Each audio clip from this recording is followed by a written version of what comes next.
Okay guys, good morning. So customer natin ngayon si Adventure X 150i. Share ko lang guys yung sa mga gustong mag-adjust ng kanilang headlight.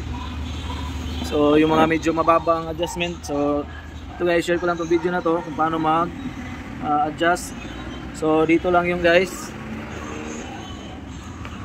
sa magkabila. Ito lang yung dapat i-adjust. Luwagan nyo lang to. Din sa kabila naman ito yun, pag naluwagan nyo na, pwede nyo siyang i-adjust ganito. Yun guys, oh. Yung standard kanina na adjustment, ganito yon.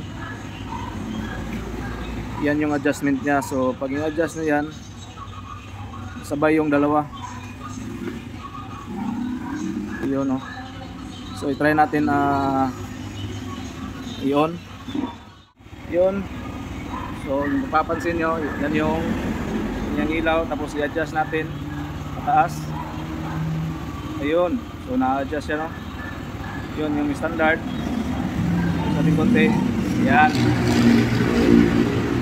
So ganun lang guys. Luwagan nyo lang tong dalawa. At saka sa kabila dito. So pwede nyo yung i-adjust. Okay. Simple tips din sa mga gusto mag-backflash ng cover. So ayun. Okay. Mga gusto mag-backflash ng cover, kung paano mag-backflash. So ito yung cover nya. Ito yung mga lock, isa, saka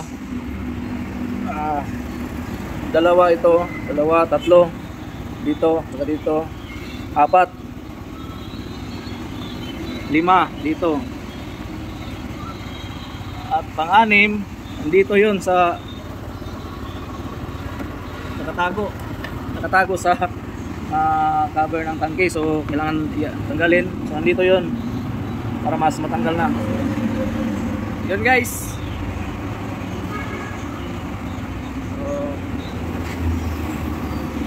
So yun lang guys.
okay na. So medyo mahirap siyang baklasin yung mga cover guys, no? So at least tanggal pa rin natin na walang damage. So yun.